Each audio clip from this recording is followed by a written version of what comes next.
ఈ రోజు ఈ కార్యక్రమాన్ని అనంత్ రెడ్డి గారితో మొదలు పెడదాం. అనంత్ రెడ్డి గారు he is equivalent to the general manager post as accountant officer. So just we can start with Anant Reddy గారు. అనంత్ రెడ్డి గారు, ఈరోజు మీ కష్టాలను మీరు అనుభవిస్తున్న కష్టాలను మాతో పంచుకోవడానికి please go head. Anant Reddy గారు చెప్పండి సార్.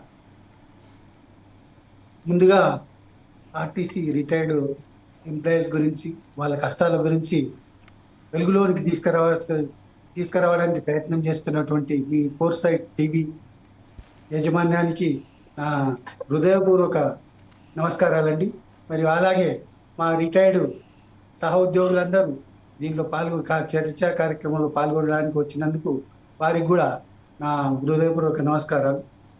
చెప్పండి సార్. ఈరోజు మీరు సమస్యలు ఏదైతే ఎదుర్కొంటున్నారో, మీకు రావాల్సిన సీసీఎస్ కానీ, రిటైర్డ్ బెనిఫిట్స్ కానీ, ఇన్సూరెన్స్ డబ్బులు కానీ అవి ఏవేటి రావట్లేదని చెప్తున్నారు. ఆర్టీసీ నష్టాలలో ఉన్నది, మేము అగిస్తామని కాలయాపన చేస్తున్న ప్రభుత్వంపై మీరేమంటారండి? ముఖ్యంగా ఆర్టీసీని నిలబెట్టడానికి ఇప్పుడు ఏదైతే సంస్థ ఉన్నదో ఆ సంస్థ బాగుపడి ఈ రోజులు నిలబడి ఉన్నదంటే ఈ రిటైర్మెంట్ ఉన్నటువంటి కార్మికులేనండి. ఈ కార్మికులు దాదాపుగా 2017 నుంచి రావాల్సినటువంటి డబ్బులు ఇంతవరకు ఇవ్వడం లేదు. మరియు ఈ రిటైర్డ్ అయిన తర్వాత నెల రోజులు ఇవ్వవలసినటువంటి గ్రాట్యుటీ ఇంతవరకు ఇవ్వడం లేదు.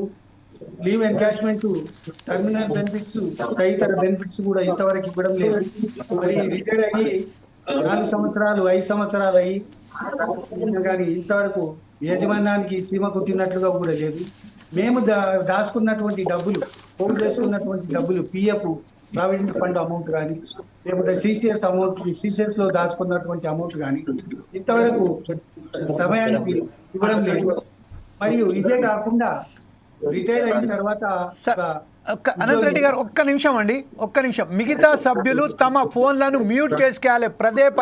పదే అభ్యర్థిస్తున్నాను. మిగతా సభ్యులు తమ ఫోన్లను మ్యూట్ చేసుకోండి. ఈరోజు ఇంత పెద్ద సమస్యపై మాట్లాడేటప్పుడు మ్యూట్ చేయకపోవడంతో ఈరోజు చాలా ఇబ్బంది ఉన్నది. వారికి సంబంధించిన మీ సమస్యల పట్లనే ఈరోజు మనం మాట్లాడడానికి ప్రయత్నం చేస్తున్నాం. దయచేసి అందరూ మ్యూట్ చేసేయాలని కోరుతున్నాను. ఓకే, అనంత్ రెడ్డి గారు మాట్లాడండి సార్. అలాగే రిటైర్ అయిన తర్వాత ఒక ఉద్యోగి అనుకునేది ఏంటంటే ఒక ఇల్లు కట్టుకుందాము, ఫ్లాట్ కొనుక్కుందాము, లేదా పిల్లల పెళ్లిళ్ళు చేద్దామని ఎంతో ఆశతో ఉంటాడు. కానీ రిటైర్ అయిన తర్వాత ఆర్టీసీ కార్మికులకు ఎవరికి కూడా పెన్షన్ లేదు. మరి రిటైర్ అయిన తర్వాత వివిధ రకాలైన రోగాలు కానీ వస్తుంటాయి. అటువంటి వాటికి కూడా కనీసం పెద్ద ఎత్తున ఖర్చు పెట్టుకోవడానికి మా సెటిల్మెంట్ ఇంతవరకు ఇవ్వడం లేదు. ఎన్నిసార్లు మొదలుపెట్టుకున్నా కానీ మన యాజమాన్యానికి చీమ కుట్టినట్లుగా కూడా లేదు. అవే కాకుండా ఆర్పిఎస్ రివైజ్డ్ పే స్కేల్ కూడా చేయవలసిన బాధ్యత మేనేజ్మెంట్ మీద ఉన్నది. 2017లో మేము ఆర్పిఎస్ చేసేది ఉన్నది, 2021 ఆర్పిఎస్ చేసేది ఉన్నది. ఇవి అసలు రిటైర్మెంట్ బెనిఫిట్స్ ఇంతవరకు ఇవ్వకుండా ఇవి అడిగే నాథుడే లేదన్నట్లుగా మన ప్రభుత్వం కానీ మేనేజ్మెంట్ కానీ ఏమి ఆర్టీసీ కార్మికులను ఇంత ఎత్తున మంచిగా చేసినటువంటి ఈ రోజు నిలబెట్టినటువంటి ఈ ఆర్టీసీని పట్టించుకోకుండా వాళ్ళ గవర్నమెంట్ వివిధ పాలసీలు పెట్టేసి చెప్పడం మాత్రం బయట చెప్తారు బాగుంది ఆర్టీసీ అని. కానీ ఇంతవరకు రిటైర్డ్ అయిన కార్మికులకు ఏ అమౌంట్ కూడా ఇచ్చిన దాఖలాలు లేవు. మేము ఎన్నిసార్లు రిక్వెస్ట్లు చేసినా కానీ దానికి స్పందించడం లేదు. 2017 ఫిక్సేషన్ చేసి దాని ఏరియర్స్ కూడా ఇవ్వాలి. మళ్ళీ 2021 ఆర్పిఎస్ రివైజ్డ్ పే స్కేల్ చేసి దాని మీద కూడా ఏరియర్స్ ఇవ్వాలి.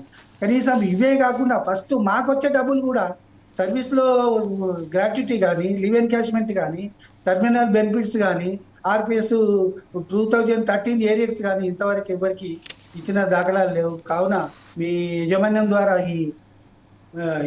మీ మా ఆర్టీసీకి యాజమాన్యానికి మీ ఫోర్సైట్ టీవీ ద్వారా రిక్వెస్ట్ చేస్తా ఉన్నాను.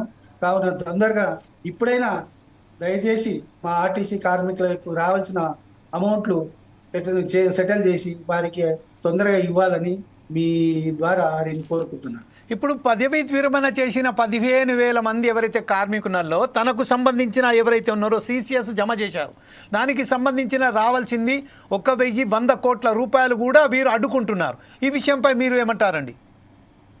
ఈ విషయంలో CCS లో మేము వేసుకున్న మీరే డిపాజిట్ చేసుకున్నారు కదా ఆ విషయం.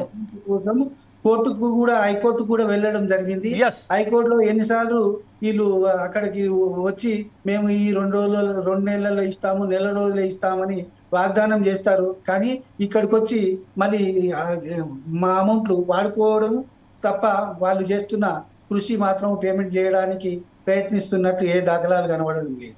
ఇప్పుడు ఇంకొక విషయం ఏంటంటే 2017 తర్వాత ఎవరైతే పదవీ విరమణ చేశారో అందులో భాగంగానే వాళ్ళకి రావాల్సిన లీవ్ ఎన్కాష్మెంట్ కానివ్వండి, లేకపోతే VRS పద్ధతిని కూడా తీసుకోవడం జరిగింది. COVID-19లో ఎవరైతే పదవీ విరమణ VRS తీసుకున్నారో వారికి కూడా బెనిఫిట్స్ ఇప్పటి వరకు వేయలేదు. ఈ విషయంపై మీరేమంటారండి? అసలు వాస్తవానికి RTC నష్టాలు ఉన్నది అప్పుడు ఒక కోవిడ్ ప్రాంతంలో 2,600 crores నష్టాలు అవుతుందని చెప్పారు.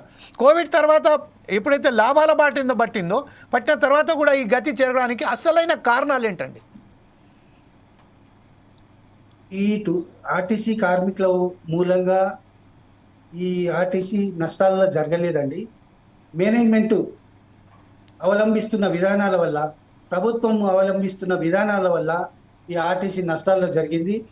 ఈ రిటైర్డ్ కార్మిక పదవి విరమణ చేసినటువంటి VRS తీసుకున్నటువంటి వాళ్ళకి కానీ ఇంతవరకు వాళ్ళు ఎన్ని అప్లికేషన్ పెట్టినా బుట్ట దాఖలాలు చేయడం తప్ప మా రిటైర్మెంట్ వాళ్లకు ఇవ్వాలనే ఏ క్వశ్చన్ కూడా వాళ్ళ ఆలోచన చేయడం లేదండి. ఈ రిటైర్మెంట్ తర్వాత ఈ ఇబ్బందులు ప్రతి కార్మికుడు ఎదుర్కొంటున్నారు. ఇప్పుడు 2013 ఏరియర్స్ కూడా సర్వీస్లో ఉన్న వాళ్ళకి బాండ్లు ఇచ్చారు, ఆ బాండ్లో పైసలు కూడా ఇవ్వలేదు. ఈ తర్వాత వచ్చే డబ్బులు కూడా ఎవరికి ఇవ్వడం లేదండి. రైట్, ఇదే విషయంపై ఒకసారి మనం దామోదర్ రావు గారి దగ్గరికి వెళ్దాం. దామోదర్ రావు గారు, ప్రస్తుతం మనం అనంతరెడ్డి గారు చెప్పినట్టు